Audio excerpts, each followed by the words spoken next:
എന്റെ സമ്പത്തെന്നു ചൊല്ലുവാൻ വേറെയില്ലൊന്നും, യേശു മാത്രം സമ്പത്താകുന്നു. എന്റെ സമ്പത്തെന്നു ചൊല്ലുവാൻ വേറെയില്ലൊന്നും, യേശു മാത്രം സമ്പത്താകുന്നു. എല്ലാ പ്രിയപ്പെട്ടവർക്കും ധ്യാനചിന്തയിലേക്ക് സ്വാഗതം. സമൃദ്ധിയായ ജീവിതം എല്ലാവരും ആഗ്രഹിക്കുന്നു. ഒന്നിനും കുറവില്ലാത്ത അവസ്ഥ, അതാണ് സമൃദ്ധി. ഭൗതികമായ സമ്പത്തും മറ്റു കാര്യങ്ങളും സമൃദ്ധിയായിട്ട് ഉണ്ടെങ്കിൽ ജീവിതം സുഖകരമായി മുന്നോട്ട് പോകും എന്നാണ് പലരും ചിന്തിക്കുന്നത്. അവ ഒരു പക്ഷേ കുറച്ചു കാലത്തേക്ക് നമ്മെ സന്തോഷിപ്പിക്കുമെങ്കിലും അത് നിലനിൽക്കണം എന്നില്ല. എന്നാൽ ദൈവത്തോട് ചേർന്നുകൊണ്ടുള്ള ജീവിതമാണ് യഥാർത്ഥത്തിൽ സമൃദ്ധമായ ജീവിതം എന്ന് ബൈബിൾ പ്രസ്താവിക്കുന്നു. അത് സമ്പൂർണ്ണ സംതൃപ്തിയുടെ ജീവിതമാണ്. എത്ര സമ്പത്തുണ്ടായാലും എത്ര അധികാരമുണ്ടായാലും അത് നിലനിൽക്കണമെന്നില്ല. ഒരിക്കൽ അത് നഷ്ടമായേക്കാം. എന്നാൽ ദൈവത്തോട് ചേർന്ന് ജീവിതം തുടർന്നാൽ ലഭിക്കുന്ന എല്ലാ ആത്മീയാനുഗ്രഹങ്ങളും നിലനിൽക്കുന്നതാണ്. യേശുക്രിസ്തുവിൻ്റെ പ്രസ്താവനകൾ അതിനെ ബലം നൽകുന്നതാണ്. അവർക്ക് ജീവനുണ്ടാകുവാനും സമൃദ്ധിയായിട്ടുണ്ടാകുവാനുമായി അത്രേ ഞാൻ വന്നത്. യോഹന്നാൻ 10:10. എൻ്റെ സന്തോഷം നിങ്ങളിൽ ഇരിപ്പാനും നിങ്ങളുടെ സന്തോഷം പൂർണ്ണമാകുവാനും ഞാൻ ഇത് നിങ്ങളോട് സംസാരിച്ചിരിക്കുന്നു. യോഹന്നാൻ 15:11. സമാധാനം ഞാൻ നിങ്ങൾക്ക് തന്നേച്ചു പോകുന്നു, എൻ്റെ സമാധാനം ഞാൻ നിങ്ങൾക്ക് തരുന്നു. ലോകം തരുന്നത് പോലെയല്ല ഞാൻ നിങ്ങൾക്ക് തരുന്നത്.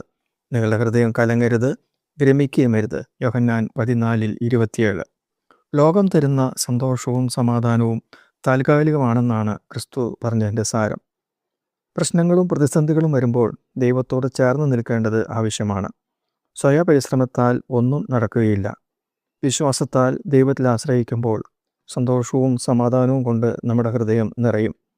പൂർണ്ണ ഹൃദയത്തോടെ കർത്താവിൽ ആശ്രയിക്കുക. സ്വന്തം വിവേകത്തിൽ ഊന്നരുത്. നിന്റെ എല്ലാ വഴികളിലും അവിടുത്തെ നനച്ചുകൊള്ളുക. അവിടുന്ന് നിന്റെ പാതകളെ നേരെയാക്കും. സദൃശവാക്യങ്ങൾ 3-5-6 വാക്യങ്ങൾ.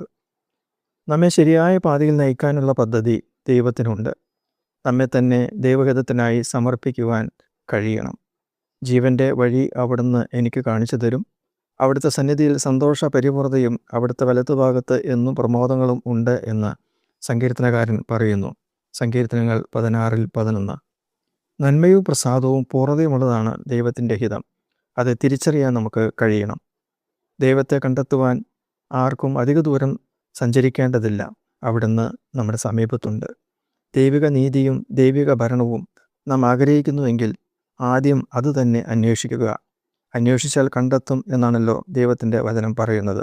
അതോടുകൂടി എല്ലാം നമുക്ക് ലഭിക്കും എന്ന് വചനം ഉറപ്പുവരുത്തുകയും ചെയ്യുന്നു. മത്തായി സുവിശേഷം 6-33 വാക്യത്തിൽ അത് നമുക്ക് ആ നിർദ്ദേശം നമുക്ക് നൽകുന്നുണ്ട്.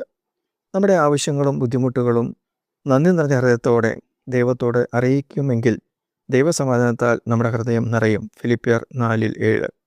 എൻ്റെ ദൈവമോ നിങ്ങളുടെ ബുദ്ധിമുട്ടൊക്കെയും മഹത്വത്തോടെ തൻ്റെ ധനത്തിനൊത്തവണ്ണം ക്രിസ്തുയേശുവിൽ കൂടെ പൂർണ്ണമായും തീർത്തു തരുമെന്ന് സെയിൻറ്റ് പോൾ തൻ്റെ അനുഭവത്തിലൂടെ പങ്കുവയ്ക്കുന്നു. ഫിലിപ്പിയർ 4:19. നാം പാപത്തിന് കീഴിലായിരുന്നപ്പോൾ രക്ഷ കരസ്ഥമാക്കുവാൻ വേണ്ടി ദൈവം ധാരാളം കൃപകൾ നമുക്ക് നൽകുവാൻ ഇടയായി തീർന്നു. അങ്ങനെ യേശുക്രിസ്തുവിങ്കിൽ വിശ്വാസത്താൽ ദൈവമക്കളായി തീരുവാൻ സാധിച്ചു. തുടർന്നുള്ള ജീവിതത്തിലും കൃപമേൽ കൃപ നമുക്ക് കർത്താവ് നൽകിക്കൊണ്ടിരിക്കുന്നു. യോഹന്നാൻ എഴുതിയ സുവിശേഷം 1-16 വാക്യത്തിൽ അത് വളരെ വ്യക്തമായിട്ട് പറയുന്നുണ്ട്. ക്രിസ്തീയ ജീവിതത്തിൽ ദൈവിക സ്വഭാവത്തിൻ്റെ മൂല്യങ്ങൾ ഉയർത്തി ജീവിക്കുവാൻ നമുക്ക് കഴിയണം. നമ്മുടെ സ്നേഹം മേൽക്കുമേൽ വർദ്ധിക്കണം. സമാധാനപുത്രന്മാരായി നമുക്ക് ജീവിക്കാൻ കഴിയണം. ഉള്ളതുകൊണ്ട് തൃപ്തിപ്പെട്ട് ജീവിക്കുവാൻ നമുക്ക് കഴിയണം. കാരണം നമുക്ക് യേശുക്രിസ്തുവിലൂടെ ലഭിച്ചത് സമൃദ്ധിയായ നിത്യജീവനാണ്. God bless you. സ്വന്തമായൊന്നുമില്ല, സർവ്വതും നിന്ദാനം. സ്വസ്ഥമായുറങ്ങിടാം, സമ്പത്തിൽ മയങ്ങാതെ. മണ്ണിൽ സൗഭാഗ്യം നേടാനായാലും ആത്മം നഷ്ടമായാൽ ഫലമെവിടെ? ദൈവസ്നേഹം വർണ്ണിച്ചിടാൻ വാക്കുകൾ പോരാ